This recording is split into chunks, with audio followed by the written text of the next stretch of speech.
Hi hello എല്ലാവർക്കും നമസ്കാരം. നമ്മുടെ സോഷ്യൽ മീഡിയനകത്തെ ഇന്ന് ഒരുപാട് കണ്ടന്റുകൾ വരുന്നുണ്ടല്ലോ നമ്മുടെ ഫീഡിലോട്ട്. ഒരുപാട് കാര്യങ്ങൾ വരുന്നുണ്ട്. പക്ഷേ കുറെ അപരാധങ്ങളും കൂടി നമ്മുടെ ഫീഡിലോട്ട് കടന്നു വരുന്നുണ്ട്. എന്താ പറയാ, മറ്റുള്ളവരുടെ പേഴ്സണൽ ജീവിതം വിറ്റ് തിന്ന് ജീവിക്കുന്ന കുറെ അപരാധങ്ങൾ തന്നെ നമുക്ക് വേറെ പറയേണ്ടി വരും. കാരണം നമുക്ക് ഒരു സോഷ്യൽ റെലവൻ്റ് അല്ലാത്ത കാര്യങ്ങൾ, വേറൊരുത്തൻ്റെ ലൈഫിൽ നടക്കുന്ന കാര്യങ്ങൾ വിറ്റ് കാശാക്കി അത് കണ്ടന്റ് ആണെന്ന് പറഞ്ഞ് നമ്മുടെ മുന്നിലോട്ട് ഇട്ട് തരുന്ന, അതാണ് ഇൻഫ്ലുവൻസസ് എന്ന് വിശ്വസിക്കുന്ന ഒരു പറ്റം ആൾക്കാർ ഇന്ന് നമ്മുടെ ചുറ്റുമുണ്ട്. ഡേ ബൈ ഡേ അതിങ്ങനെ ഇൻക്രീസ് ആയിക്കൊണ്ടിരിക്കണം. അവർ ചെയ്യുന്ന കണ്ടന്റുകൾ അത്ര തറ കണ്ടന്റുകളായിട്ട് മാറിക്കൊണ്ടിരിക്കണം. കാരണം ഇത് അവരെ മാത്രം കുറ്റം പറഞ്ഞാൽ പോരാ, അവരെ കാണാനും കേൾക്കാനും ഒരു ക്വാണ്ടിറ്റി ആൾക്കാരും ഉണ്ട്. സോ നമ്മളൊന്ന് ആലോചിച്ച് നോക്കൂ, എത്രത്തോളം വൃത്തികെട്ട കാര്യങ്ങളാണ് ഇവർ ചെയ്തുകൊണ്ടിരിക്കുന്നത്. കഴിഞ്ഞ ദിവസം ഒരാളുടെ ലൈഫിൽ ഏറ്റവും മോശപ്പെട്ട ഒരു കാര്യം ഉണ്ടായപ്പോൾ അത് അയാളുടെ സുഹൃത്താണ് എന്ന് പറഞ്ഞ് അയാളെ കോള് വിളിച്ച് സംസാരിച്ചതിന് ശേഷം, ഞാനൊരു കണ്ടന്റ് ക്രിയേറ്ററാണ്, എൻ്റെ ജോലി ഇതാണ്, അതിന്റെ ഭാഗമായിട്ട് എനിക്കിത് ഒരു വീഡിയോ ചെയ്യേണ്ടി വരും എന്ന് പറഞ്ഞിട്ട് വീഡിയോ ചെയ്തിട്ടുണ്ട് ഒരുത്തൻ. അവൻ എന്നിട്ട് അരി വാങ്ങിക്കുന്നുണ്ട്. അതുപോലെ തന്നെ പല ആൾക്കാരും എന്താ പറയാ, മണിക്കൂറുകൾ വെച്ച് ആ ഒരു കണ്ടന്റിനെ വിറ്റ് കാശാക്കിയിട്ടുണ്ട്. ഒരൊറ്റ വീഡിയോ ഇട്ട് നിർത്തുന്നവരല്ല, ഒരുപാട് വീഡിയോ ചെയ്യുന്നവരാണ് ഇതിൽ പല ആൾക്കാരും. നമുക്കറിയാം, പണ്ട് രേണുസുധീനെ എന്താ പറയാ, മാക്സിമം യൂട്ടിലൈസ് ചെയ്ത ആൾക്കാരാണ് ഈ കണ്ടന്റ് ക്രിയേറ്റേഴ്സ് എന്ന് പറഞ്ഞ്, അല്ലെങ്കിൽ സ്വയം ഇൻഫ്ലുവേഴ്സേഴ്സ് എന്ന് വിശേഷിപ്പിച്ച് നടക്കുന്ന ഈ അപരാധങ്ങൾ. ഒരു ദിവസം 4-5 വീഡിയോ ഒക്കെയാണ് ഇവർ ചെയ്തുകൊണ്ടിരുന്നത്. ശരിക്കും നമുക്ക് സമൂഹത്തിൽ ഒരു രീതിയിനകത്തും ഗുണമില്ലാത്ത കാര്യങ്ങൾ, മറ്റുള്ളവന്റെ പേഴ്സണൽ കാര്യങ്ങൾ എന്തിനാണ് ഇവരിങ്ങനെ എടുത്ത് ചെയ്യുന്നതെന്ന് ചോദിച്ചാൽ, ഇവർക്ക് ഒരൊറ്റ കാര്യമേ ഉള്ളൂ. ഇത് കാണാൻ ഒരു 10,000-40,000 1,00,000 താഴെയോ ആൾക്കാരുണ്ട്. അവർക്കത് മതി. അതിലൂടെ കിട്ടുന്ന വരുമാനമാണ് പണിയെടുക്കാതെ എങ്ങനെ ജീവിക്കാം എന്നുള്ളതിന്റെ, എന്താ പറയാ, അങ്ങനെ ജീവിച്ചവർ പഠിച്ചു പോയി എന്നാണ് ഞാൻ വിശ്വസിക്കുന്നത്. കാരണം ഇന്ന് നമുക്ക് സംസാരിക്കേണ്ട ഒരുപാട് ഇഷ്യൂസ് നമ്മുടെ ഈ ഒരു സമൂഹത്തിനകത്തുണ്ട്. ഒരുപാടെന്ന് വെച്ചാൽ ഒരുപാട്.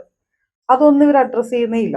ഇപ്പോൾ അതുൽ വ്ളോഗ്സ് ഉണ്ട്, രാജ് ടോക്സ് ഉണ്ട്, സീക്രട്ട് ഏജന്റ് ഉണ്ട്, പിന്നെ അതുപോലെ തന്നെ ലൈഫ് ഓഫ് സനന്ദും ഉണ്ട്, അങ്ങനെ ഷഹീന ബീബി ഉണ്ട്. ഇങ്ങനെയുള്ളവരൊക്കെ മറ്റുള്ളവരുടെ ലൈഫിൽ നടക്കുന്ന കാര്യങ്ങളെ, എന്താ പറയാ, ഒരു CIDനെ പോലെ അന്വേഷിച്ച് ചോർത്തി ചോർത്തി ചോർത്തി എടുത്ത് മറ്റുള്ളവരിലേക്ക് ഇട്ട് കൊടുക്കുകയാണ്. ഇത് നമ്മൾ കണ്ടത് കൊണ്ടിട്ടോ ഇത് അറിഞ്ഞത് കൊണ്ടിട്ടോ ശരിക്കും ഈ സമൂഹത്തിനോ ഒന്നും ഒരു രീതിയിനകത്തുള്ള ഗുണവുമില്ല. ഇതില് സായിനെ നമുക്ക് എടുത്തു പറയേണ്ടി വരും. കാരണം സായി ഈ സോഷ്യൽ മീഡിയ ഇൻഫ്ലുവൻസേഴ്സിന്റെ ഇടയിൽ നടക്കുന്ന എല്ലാ കാര്യങ്ങളിലും ചെന്ന് ഇടപെട്ട് എല്ലാ കാര്യങ്ങളും അറിയുന്ന ഒരു മനുഷ്യൻ. പുള്ളിയുടെ ഒരു വീഡിയോ നമ്മൾ കാണുകയാണെങ്കിൽ, ഇതിനെക്കുറിച്ച് ഞാൻ നേരത്തെ അറിഞ്ഞിട്ടുണ്ടായിരുന്നു, ഇത്ര മാസം മുന്നേ അറിഞ്ഞിട്ടുണ്ടായിരുന്നു, ഞാൻ ഇന്ന വ്യക്തികളോടൊക്കെ സംസാരിച്ചിട്ടുണ്ടായിരുന്നു എന്ന് പറഞ്ഞിട്ടാണ് സ്റ്റാർട്ട് ചെയ്തത്. ഞാനപ്പോൾ ഇങ്ങനെ ആലോചിക്കുകയും, എല്ലാ കാര്യങ്ങളും ഇയാളിലൂടെയാണ് കടന്നു പോകുന്നതെന്നാണ് ഇയാൾ തന്നെ വിശ്വസിക്കുന്നത്. എന്താ അല്ലേ? എന്നിട്ട് അതെല്ലാം ചിലപ്പോൾ അയാളുടെ ഫ്രണ്ടായിട്ട് നിന്നിട്ടായിരിക്കും പുള്ളി ഇതൊക്കെ കേൾക്കുന്നത്. ഞാനിത് പരിഹരിച്ചു തരാം, അല്ലെങ്കിൽ ഞാൻ നിന്റെ ബെസ്റ്റ് ഫ്രണ്ട് ആണെന്നൊക്കെ പറഞ്ഞിട്ടാണ് വിളിക്കുന്നത്. കഴിഞ്ഞ ദിവസം ഒരു സോഷ്യൽ മീഡിയയിലൊരു സംഭവം ഉണ്ടായപ്പോഴും ഇയാളുടെ ഫ്രണ്ടാണെന്ന് പറഞ്ഞിട്ട് അയാളെ വിളിച്ചു സംസാരിച്ചു. ബെസ്റ്റ് ഫ്രണ്ടായിട്ട് നിന്ന് അയാൾക്ക് ആശ്വാസം പകർന്നതിന് ശേഷം പറയാണ്, ആ വീഡിയോയിൽ തന്നെ സായി പറയുന്നൊരു കാര്യമാണ്, ഞാനൊരു കണ്ടന്റ് ക്രിയേറ്റർ ആണ്, അതുകൊണ്ട് തന്നെ എനിക്ക് ഈ ഒരു വീഡിയോ ചെയ്യേണ്ടി വരും. എൻ്റെ കമന്റ് ബോക്സിനകത്ത് എന്തുകൊണ്ട് ഇത് ചെയ്തില്ല എന്ന് ചോദിച്ച് കുറെ മെസ്സേജ് വരും. അപ്പൊ ഞാൻ റെസ്പോൺസിബിൾ ആണ് ഇതിന് ആൻസർ ചെയ്യാന്ന്. ഒന്ന് ആലോചിച്ച് നോക്കിയേ, അത് അയാൾ ചെയ്തില്ല എന്നുണ്ടെങ്കിൽ അയാളോട് നീ ഇത് ചെയ്തേ പറ്റൂ, നിനക്ക് ഇതിനെക്കുറിച്ച് ചെയ്തില്ല എന്നുണ്ടെങ്കിൽ നീ ചെയ്യുന്ന വീഡിയോസ് ഒന്നും ഞങ്ങൾ കാണില്ല എന്നൊക്കെ പറയാനായിട്ട് ഇവിടെ ആളുണ്ടോ?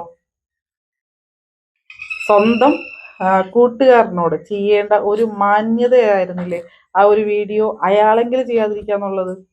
ഇത് ഈ ഓരോ സെക്കൻഡിൽ നടക്കുന്ന കാര്യങ്ങളൊക്കെ ഇങ്ങനെയാണ് ഇങ്ങനെയാണെന്നൊക്കെ പറഞ്ഞാണ് ഇയാൾ വീഡിയോ ഇടുന്നത്.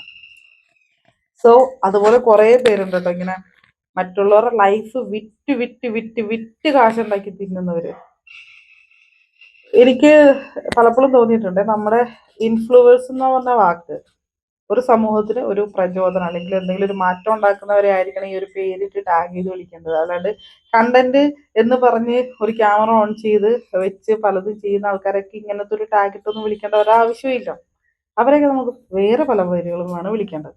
സോ നമ്മൾ ഒന്ന് ആലോചിച്ച് നോക്കി, ഇവിടെ എല്ലാ കൊല്ലവും മഴക്കാലത്ത് മാത്രം സംസാരിക്കുന്ന ഒരു കാര്യമാണ് ഈ മുല്ലപ്പെരിയാർ വിഷയം. ഈ പ്രാവശ്യത്തെ മഴ കൂടിയുന്ന സമയത്ത് ഇത് വലിയ ചർച്ചയായി. ഒരുപാട് സോഷ്യൽ മീഡിയ പ്ലാറ്റ്ഫോമിനകത്ത് ഇതിന്റെ എന്താ പറയുക, ഇതുമായിട്ട് റിലേറ്റഡ് ആയിട്ടുള്ള ഒരുപാട് വീഡിയോസ് വരുന്നുണ്ട്. ഒരുപാട് എന്ന് വെച്ചാൽ ഒരുപാട്. പക്ഷേ ഇതുമായിട്ട് റിലേറ്റഡ് ആയിട്ട് ആൾക്കാർ വീഡിയോസ് ചെയ്യുന്നില്ല. ഈ കണ്ടന്റ് ക്രിയേറ്റേഴ്സ് എന്ന് പറഞ്ഞ് മറ്റുള്ളവരുടെ ജീവിതം ഒളിഞ്ഞു നോക്കാൻ പോകുന്നവര് ഈ മുല്ലപ്പെരിയാർ വിഷയത്തെ വെറുതെ ഒന്ന് അഡ്രസ്സ് ചെയ്തു ഒരൊറ്റ വീഡിയോയിലൊക്കെയാണ് ഒതുക്കിയിട്ടേക്കുന്നത്. സോ ഇതുമായിട്ട് റിലേറ്റഡ് ആയിട്ട് എന്തൊക്കെ ചർച്ചകളാണ് ഇപ്പോൾ ഇവിടെ നടക്കുന്നത്. മെയിൻ സ്ട്രീം മീഡിയനകത്ത് വളരെ കുറവാണെങ്കിലും അതല്ലാണ്ട് തന്നെ ഇപ്പോൾ യൂട്യൂബ് ചാനലിൽ അതുമായിട്ട് കേസ് കൊടുത്ത ആൾക്കാരുടെ ഒക്കെ വീഡിയോസ് ഒക്കെ അവൈലബിൾ ആണ്. അവർ സംസാരിക്കുന്നുണ്ട് നടക്കാൻ പോകുന്ന ദുരന്തത്തിന്റെ വ്യാപ്തി, അല്ലെങ്കിൽ ഇത് സംഭവിച്ചു കഴിഞ്ഞാൽ പിന്നെ എന്താണെന്നുള്ളതൊക്കെ ഇവർ കറക്റ്റായിട്ട് വിശദീകരിക്കുന്നുണ്ട്. അല്ലെങ്കിൽ ഇപ്പോഴത്തെ മുല്ലപ്പെരിയാർ ഡാമിന്റെ അവസ്ഥ എല്ലാം. ഈ കഴിഞ്ഞ ദിവസം നമ്മുടെ 24 ന്യൂസിനകത്ത് മുല്ലപ്പെരിയാർ ഡാമുമായിട്ട് റിലേറ്റഡ് ആയിട്ടുള്ള എന്തോ സംവാദം ഉണ്ടാകുന്ന സമയത്ത് ഒരുപാട് കാര്യങ്ങൾ അതിനകത്ത് പറഞ്ഞു പോകുന്നുണ്ട്. പക്ഷേ ഇതൊന്നും അഡ്രസ്സ് ചെയ്യാനോ ഇതിനെക്കുറിച്ചൊന്നും ചർച്ച ചെയ്യാനോ ഇവിടെ ഒരാൾക്ക് നേരെയില്ല. ഇവർക്ക് ഒളിച്ചോട്ടം, മറ്റുള്ളവരുടെ ജീവിതത്തിൽ നടക്കുന്ന അവിഹിതം, ഗർഭത്തിന് ഉത്തരവാദി ആര്, ഇന്ന സമയത്ത് അയാൾ ഉണ്ടായിരുന്നപ്പോൾ ഇയാൾ തന്നെയാണോ, ഇതൊക്കെ അന്വേഷിച്ച് കണ്ടെത്തി ജനങ്ങളിലോട്ട് എത്തിക്കുകയാണ് ഈ പറഞ്ഞ കണ്ടന്റ് ക്രിയേറ്റേഴ്സിന്റെ ലക്ഷ്യം. അതല്ലാണ്ട് വേറൊരു കാര്യങ്ങളും ഇവര് മുന്നോട്ടെടുത്ത് ചെയ്യുന്നത്. നമ്മളൊന്ന് ആലോചിച്ച് നോക്കുക, നമ്മുടെ മുന്നിൽ നിൽക്കുന്ന ഏറ്റവും വലിയൊരു അപകടമാണ് ഈ മുല്ലപ്പെരിയാർ ഡാം എന്ന് പറഞ്ഞാൽ. അത് ഇന്ന് പൊട്ടുന്നല്ല, ഇത് പൊട്ടും, ഉറപ്പായിട്ട് ഇത് പൊട്ടും. പക്ഷെ അന്ന് ചിലപ്പോ ഒരു 10 കൊല്ലോ അല്ലെങ്കിൽ 20 കൊല്ലോ 30 കൊല്ലം ആയിക്കോട്ടെ, പക്ഷെ ഇത് പൊട്ടിയാൽ ഒരു ജില്ല തന്നെ വാനിഷായി പോകും.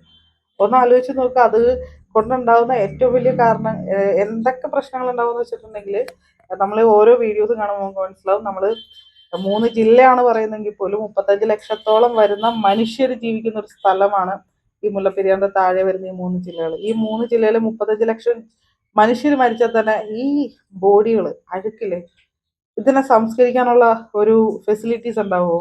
ഇതിങ്ങനെ കിടന്ന് അഴുകും, വെള്ളം കിട്ടാതെയാവും, കറണ്ട് ഇല്ലാണ്ടാവും. ഈ ഒരു മനുഷ്യന്മാരുടെയും മൃഗങ്ങളുടെ ഒക്കെ ജഡങ്ങൾ ജീർണിച്ച് വലിയ വലിയ ദുരന്തത്തിലോട്ട് പോകും. ഇത് കേരളത്തെ മാത്രമല്ല, പുറത്തോട്ട് പോകും. ഈ വെള്ളം മൊത്തം കടലിലോട്ട് പോകും. കടല് ചിലപ്പോൾ റിയാക്ട് ചെയ്യുന്നത് മറ്റൊരു രീതിയിലായിരിക്കാം. പിന്നെ എന്താ പറയാ, ഒരുപാട് ഫാക്ടറീസും കാര്യങ്ങളൊക്കെ ഉണ്ട്. ഇതൊക്കെ പൊട്ടി ഇതിൻ്റെ ഉള്ളിൽ നിന്ന് രാസമാലിന്യങ്ങൾ, അല്ലെങ്കിൽ ഇത് ഇവിടെയൊക്കെ ശേഖരിച്ചിട്ടുള്ള കാര്യങ്ങൾ. നമ്മുടെ ഇവിടെ വൈപ്പില് LNG ടെർമിനൽ ഉണ്ട്. അവിടത്തേക്ക് അവിടെ സ്ഥലമൊക്കെ നശിഞ്ഞു കഴിഞ്ഞാൽ ചിലപ്പോൾ ഇത് നിന്നങ്ങ് കത്തിപ്പോണ രീതിയിലുള്ള കാര്യങ്ങളുണ്ടാവും. സോ ഇത്രയും അപകടം പിടിച്ചൊരു ബോംബാണ് നമ്മുടെ തലയ്ക്ക് മുകളിലിരിക്കുന്നത്. അത് ഡീകമ്മീഷൻ ചെയ്യാനോ അല്ലെങ്കിൽ അതിനെ എന്താ പറയാ, അതിന് പ്രോപ്പർ ആയിട്ടുള്ള മറ്റ് പരിഹാരങ്ങൾ ചെയ്ത് മുന്നോട്ട് വരേണ്ട കാലം കഴിഞ്ഞിരിക്കുന്നു നമ്മുടെ സംസ്ഥാനം. ഇല്ലെങ്കിൽ നമ്മുടെ വൈപ്പിനകത്ത് മാലിപ്പുറം ആശുപത്രിയുടെ ഫ്രണ്ടിലായിട്ട് ഒരു സമരപ്പന്തലുണ്ട്, വർഷങ്ങളായിട്ടുള്ള സമരപ്പന്തല്. ഞാൻ എപ്പോഴും ആലോചിക്കാറുണ്ട്, അവിടെ റിലേ ടൈപ്പാണ്, ഇങ്ങനെ ഓരോരുത്തരും ഓരോ ദിവസം മാറി മാറി വരും. പക്ഷെ പ്രസക്തി കിട്ടിയിട്ടില്ല, പല മീഡിയസും അത് ഏറ്റെടുത്തിട്ടില്ല. എന്തിനു പറയുന്നത്, ഇത് നമ്മളാണ് ഇനി ഏറ്റെടുക്കേണ്ടത്. അതായത് ഇവിടുത്തെ ഭരണകൂടം ഇതിന് അതിപ്പോൾ ആര് ഭരിച്ചാലും ശരി, LDF ആണെങ്കിലും ശരി, UDF ആണെങ്കിലും ശരി, ആര് ഭരിച്ചാലും ശരി, ഈ ഒരു പ്രശ്നത്തെ അവരെ കൊണ്ട് ഫോഴ്സ്ഫുള്ളി ചെയ്യിപ്പിക്കാൻ നമ്മൾ ബാധ്യസ്ഥരാണ്, ആവണം. ബിക്കോസ് ഇത് നമ്മുടെ എല്ലാവരുടെയും നിലനിൽപ്പിന്റെ പ്രശ്നമാണ്. ഇത് 3 ജില്ലകളോ 5 ജില്ലകളുടെ പ്രശ്നമല്ല, ഇത് എൻ്റെ കേരളത്തിന്റെ പ്രശ്നമായിട്ട് തന്നെ ഇത് മാറും. സോ ഇതുപോലത്തുള്ള കാര്യങ്ങൾ ചർച്ച ചെയ്യാൻ ഇവിടെ ആരൊക്കെയുള്ളത്? ഇതുപോലത്തുള്ള കാര്യങ്ങൾ ഈ മെയിൻ സ്ട്രീമിൽ നമ്മുടെ ഫീഡിൽ ഒക്കെ ഇങ്ങനെ നിലനിർത്തിക്കൊണ്ടുവരാൻ ഇവർക്ക് പറ്റും. ഈ സോഷ്യൽ മീഡിയ കണ്ടന്റ് എന്ന് പറഞ്ഞ് ഈ അപരാധം പറഞ്ഞു നടക്കുന്ന ആൾക്കാരൊന്ന് മാറി ചിന്തിച്ച ഇത് പൊതുസമൂഹത്തിലോട്ട് എത്തും. പാവപ്പെട്ട ജനങ്ങളെന്നല്ല, നോർമലി മനുഷ്യരെങ്ങനെയാണ് ഇത് പ്രശ്നം വന്നു കഴിഞ്ഞാൽ ഇതിനൊക്കെ എന്താ പറയാ, ഇതൊക്കെ ചെയ്യാൻ മറ്റു കുറച്ച് ആൾക്കാരോട് നിയോഗിക്കപ്പെട്ടിട്ടുണ്ട്. അവരത് ചെയ്യും. നമ്മൾ അതിന്റെ ബെനിഫിറ്റ് അനുഭവിച്ചാൽ മതി എന്ന് വിശ്വസിക്കുന്ന, അങ്ങനെ മാത്രം ജീവിതം കഴിച്ചു എന്ന് കുറെ പേരുണ്ട്. പക്ഷെ അവരുടെ ഉള്ളിലോട്ടേക്ക് ഇത് എത്തണം. ഇത് എല്ലാവരുടെയും പ്രശ്നമാണ്. ഇവിടെ പാവപ്പെട്ടവന്നോ പണക്കാരെന്നോ അല്ലെങ്കിൽ ഒരു ജാതിയോ മതമോ ഒന്നുമില്ല. അത് പൊട്ടിക്കഴിഞ്ഞാൽ എല്ലാം ശൂന്യമാവും. സോ എല്ലാവരിലോട്ടും ഇത് എത്തണം. ഇങ്ങനത്തുള്ള കണ്ടന്റുകൾ ചെയ്യാനായിട്ട് ഇവിടെ ആരാ ഉള്ളത്? വളരെ കുറച്ച് വിരലിൽ എണ്ണാവുന്ന വീഡിയോസ് മാത്രമാണ് ഇതുമായിട്ട് വരാറുള്ളത്. അതല്ലാണ്ട് ഒരു വീഡിയോസും ഇല്ല. നമ്മൾ ഈ പറയുന്ന മുല്ലപ്പെരിയാർ ഡാമുമായിട്ട് റിലേറ്റഡ് ആയിട്ടുള്ള കണ്ടന്റ് ചെയ്ത ആൾക്കാരുടെ വ്യൂസും വളരെ കുറവാണ്. അതേസമയത്ത് ഇവരുടെ വ്യൂ ഒരു ഒളിച്ചോട്ടോ അവിഹിതമോ അല്ലെങ്കിൽ ആരാന്റെ ഗർഭോ എന്തൊക്കെ പറഞ്ഞിടുന്ന വീഡിയോസിന് ലക്ഷങ്ങളാണ് ആളുകൾ കാണാനുള്ളത്. ഇതൊക്കെ നമ്മൾ മാറേണ്ട സമയം. ഇല്ലാന്നുണ്ടെങ്കിൽ ഇതുപോലുള്ള അപരാധം പിടിച്ച കഥകൾ നമ്മളിങ്ങനെ എന്താ പറയാ ഡെയിലി കേൾക്കേണ്ടി വരും. അതുപോലെ തന്നെ ഒരു വായ്ത്താളം ഉള്ളവര് ഇതിങ്ങനെയൊക്കെ അവതരിപ്പിക്കാൻ ഒരു വായ്ത്താളം വേണമല്ലോ, ഒരു തൊലിക്കട്ടി വേണം. ഈ ഗട്സ് ഉള്ളവർ ഒരുപാട് പേര് ഇതുപോലത്തെ വീഡിയോസ് ചെയ്യാനായിട്ട് മാത്രമായിട്ട് ഇങ്ങനെ വന്നുകൊണ്ടേയിരിക്കും. ഇതിന്റെ മെയിൻ പ്രശ്നം ഇവർക്ക് വ്യൂവേഴ്സ് ഉണ്ടെന്നുള്ളതാണ്. നമ്മളൊന്ന് ആലോചിക്കുക, ഇങ്ങനത്തെ ഉള്ള വ്യൂവേഴ്സ് നിങ്ങളൊന്ന് ഡിസ്ലൈക്ക് ചെയ്യുമോ അല്ലെങ്കിൽ നിങ്ങളത് കാണാതെ ഇരുന്ന് കഴിഞ്ഞാൽ ഇവരുടെ ഈ ഒരു അതിപ്രസരം നിൽക്കും. ഈ ഒരു അതിപ്രസരം നിൽക്കേണ്ട സമയമായി. സോ ഇതിനെതിരെ റിയാക്ട് ചെയ്ത രണ്ടുപേരുടെ വീഡിയോ ഞാൻ കണ്ടു. ഒന്ന് സുനിത മാമാണ്, ഒന്ന് മറ്റൊരാളാണ്. എന്താ പറയാ, ജീവിതത്തിൽ ആദ്യമായിട്ട് ഇങ്ങനൊരു കാര്യം ഇവര് പറഞ്ഞ് ഞാൻ കണ്ടത് ആദ്യമായിട്ടോ. കാരണം ഞാനിത് കണ്ടപ്പോൾ, അതായത് ഈ കഴിഞ്ഞ റീസെന്റ് നടന്നൊരു സംഭവം ഉണ്ടായപ്പോൾ ഇതിനെങ്ങനെ റിയാക്ട് ചെയ്യും, കാരണം നമ്മുടെ വീഡിയോസ് ഒന്നും കാണാൻ വേണ്ട 100 പേരോ 150 പേരോ ഉണ്ടെങ്കിൽ ഉണ്ടെന്നേ ഉള്ളൂ. പക്ഷെ ഇവരുടെയൊക്കെ വീഡിയോസ് കാണാനായിട്ട് ആൾക്കാരുണ്ട്. ഞാൻ ഇവരുടെ കമന്റ് സെക്ഷൻ നോക്കി, അപ്പോൾ അവരെ അനുകൂലിക്കുന്ന ഇഷ്ടംമാതിരി ആൾക്കാർ കമന്റ് ചെയ്തിട്ടുണ്ട്. പക്ഷെ അപ്പോൾ ഇതുപോലെ കണ്ടന്റ് ചെയ്യുന്ന ആൾക്കാരുടെ വീഡിയോസ് സ്റ്റോപ്പ് ചെയ്യിപ്പിച്ചിട്ടുണ്ട്. അവരെ കൊണ്ട് തന്നെ മാറ്റി ചിന്തിപ്പിക്കേണ്ട ഒരു ടൈം അല്ലെന്നുണ്ടെങ്കിൽ ഡേ ബൈ ഡേ ഇതുപോലെ ഉള്ള ആൾക്കാർ ഇങ്ങനെ കയറി കയറി വരും. അത് സമൂഹത്തിനും ഗുണമല്ല, നമുക്കും ഗുണമല്ല. നമുക്ക് ഗുണമുള്ള ആൾക്കാരെ നമ്മൾ പ്രോത്സാഹിപ്പിക്കാം. നമുക്ക് ഈ സമൂഹത്തിൽ ചർച്ച ചെയ്യേണ്ട ഇഷ്ടംമാതിരി കാര്യങ്ങളുണ്ട്, അങ്ങനെയുള്ളവരെ സപ്പോർട്ട് ചെയ്യാം. അതല്ലാണ്ട് ഈ ഇൻഫ്ലുവേഴ്സസ് എന്ന് പറഞ്ഞ് എന്താ പറയുക, കുടുംബശ്രീ വർത്തനം എന്ന് പറഞ്ഞാൽ അതൊരു കറക്റ്റ് വേർഡാണെന്ന് എനിക്കറിയില്ല. പരദൂഷണം പറയുന്ന ആൾക്കാരുടെ പരിപാടി നിർത്തുക. സോ നിങ്ങൾക്ക് ഈ വീഡിയോ ഇഷ്ടപ്പെട്ട കാണാം, ലൈക്ക് ചെയ്യുക, കമൻറ്റ് ചെയ്യുക. Thank you for watching. By.